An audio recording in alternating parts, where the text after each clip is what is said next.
What up guys, and welcome back to another video. So today is gonna be the same as last week or the last video, whenever this gets released.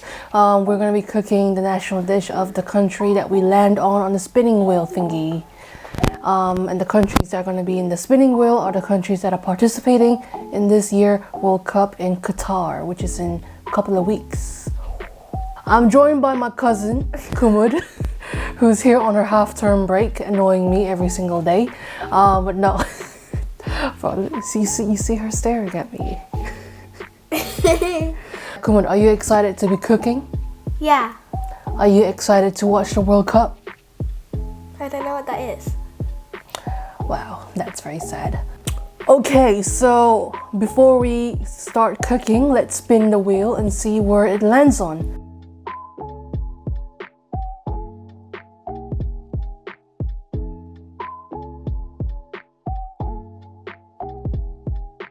Okay, so it landed on Japan, and I love this because I love Japanese food like sushi, chicken katsu, sashimi, ramen, all that. Those are literally comfort food for me. So excited to see which one it will land on as into what the national dish is. So let's go research and see which one it is. Wow, I was not expecting rice to be the national dish of Japan. In my head, I thought it was going to be something like a sushi or a ramen. And not gonna lie, I was really craving for ramen, so I was finger crossing it was gonna be ramen, but it's alright. Curry and rice sounds like my type of food as well. Anyways, you wouldn't think of Japan when the word curry is mentioned, as curry originated from Indian cuisine. But how did it end up in Japan? So between 1868 and 1912, India was still a part of the British Empire, and the Anglo-Indian officers from the Royal Navy brought some curry powder with them on their trip to Japan. So before the late 1860s, Japan were quite isolated in terms that they had limited relation and trade with other countries, and they also banned nearly all foreign nationals to enter their country. And after this ban was lifted, Japan finally had contact and had trade and relation with other countries. They came in contact with the British Empire, and by the 1870s, curries was very popular amongst the Japanese people, and it was made even more popular in the 20th century as the curry was adapted by the Japanese naval and the army and made suitable for the Japanese taste by using Japanese cuisine ingredients. So yeah, that is how curry and rice became famous in Japan, and obviously you can't have curry without rice. If you just have curry on its own, then you're weird, bro. Anyway, on to the good part of Japan's football history. So, Japan's first international match was played at 1917 Far Eastern Championship Games in Tokyo, where they lost to China by 5-0. The Japan Football Association was then formed in 1921 and they joined FIFA in 1929. The nickname for Japan's football team is called the Samurai Blues, and Japan have qualified for the last 7 World Cups, and the best results are till the knockout stages, which were in 2002, 2010, and 2018. However, they have won the Asian Cup 4 times. So in this year's World Cup, Japan are currently in Group E with Spain, Costa Rica, and Germany.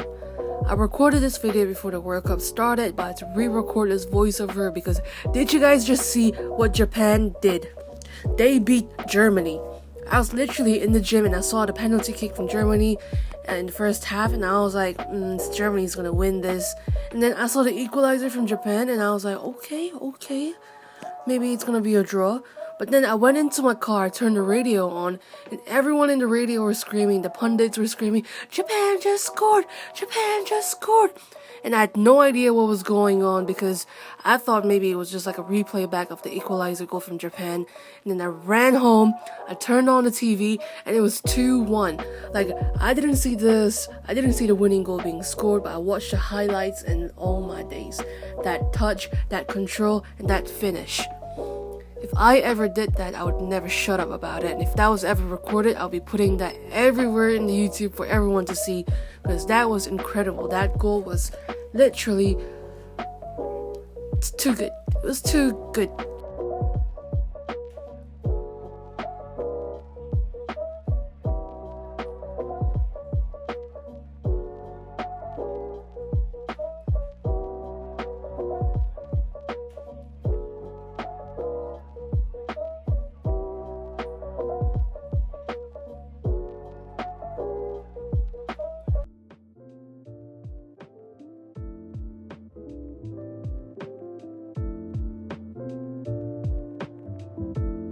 Okay, this looks so good right now. It smells so good. It's so fragrant. That curry powder, you can smell it everywhere, just like every day in the Asian household.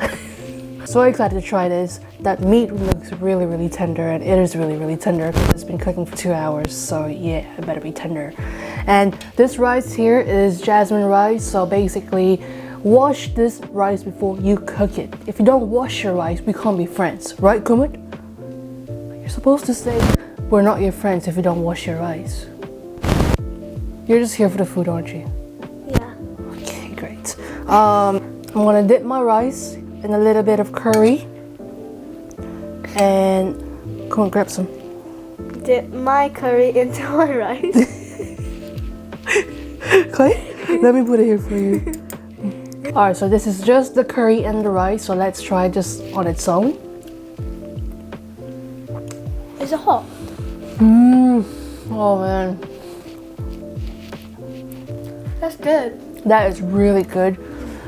Like, it's very subtle curry flavor. And yeah, it's not like type of curry we make. Like, I'm sure it's not like the type of curry like Indian household or Pakistani household or Nepalese household make, because it's not like that. It's like very different, very subtle, very fragrant. I like it. If you're trying to get into curry, maybe this is the good place to start with the Japanese curry rice. So let's try the meat on its own.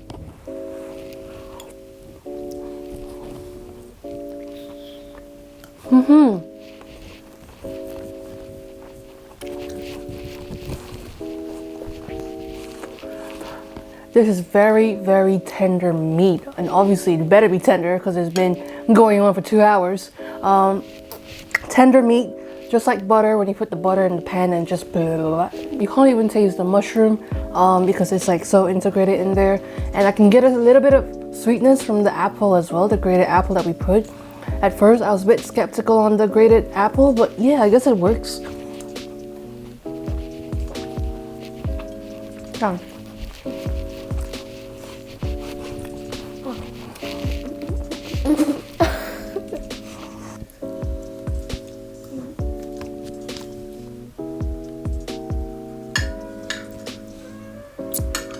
Running away from me. I'm using the carrots to pick the rice up. We got carried away eating there a little bit, and Kumwood's still eating. Hey bro, we gotta review it now, stop eating. This is really, really good. Like, we're almost finishing it, and this is gonna be our dinner as well tonight, so I'm excited to see what my family has to say about this too. And I understand why this is a national dish of Japan, because it's so easy to make. I didn't use the ready-made cube, the curry cube that comes like S&B one, I think, S&B curries. If you have that, then yeah, very easy to make. I wanted to make it from the scratch, but yeah, it's definitely worth it as well if you're gonna make it from the scratch. And everything works very, very well. Like the curry, not too spicy. It's not spicy at all. Like, she's eating it and she doesn't like spice at all. Not very spicy, very subtle curry flavor. Even though it's subtle curry flavor, it's like really, really good as well. Very, very flavorful. Beef, very tender. Potato, carrots, mushroom, all added vegetables. You can add any vegetables you want, but those are the main mushroom that main mushroom. Those are the main vegetables that you add to the curry. But yeah, 100% I would make this again. Would you eat this again? Yes. And I like spicy Doritos. You like spicy Doritos? It's not spicy at all. Spicy Doritos is spicy? No. Because it's a spicy. No. But yeah, so let's rate this dish, and I rate this dish 9 out of 10 because it's really good. I would eat it again. I would make it again. This one likes it as well. So if she likes it, then that means it's good. But yeah, it would have been 10 out of 10, but I wanted to make those Japanese pickle, but I couldn't find any here or the ingredients to make some, so that would be like a really good palate cleanser, and also something refreshing to go with the heavy curry. So that's why I did 9 out of 10. Other than that, it is good. Like, damn, I'm a good cook. Yeah, how about you, Kuma? What would you rate this? 10 out of 10. 10. Why? Because it's good. And? Yummy. And? Delicious. Thank you for watching this video. I had really good time making this food. It was really good learning about the culture and the history of Japan and its football history too. I hope you guys enjoyed my voiceover commentary stuff as well. But yeah, if you like this video and if you enjoyed this video, please hit the like button. If you want to see more of my face and me cooking and my beautiful voice, then please hit the subscribe button. Even if you don't like my voice or you don't want to see me ever again, still hit the subscribe button.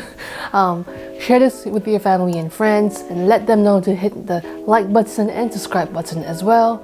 And until then, peace. Ready? Ready? Yeah. Until then, peace. Bye.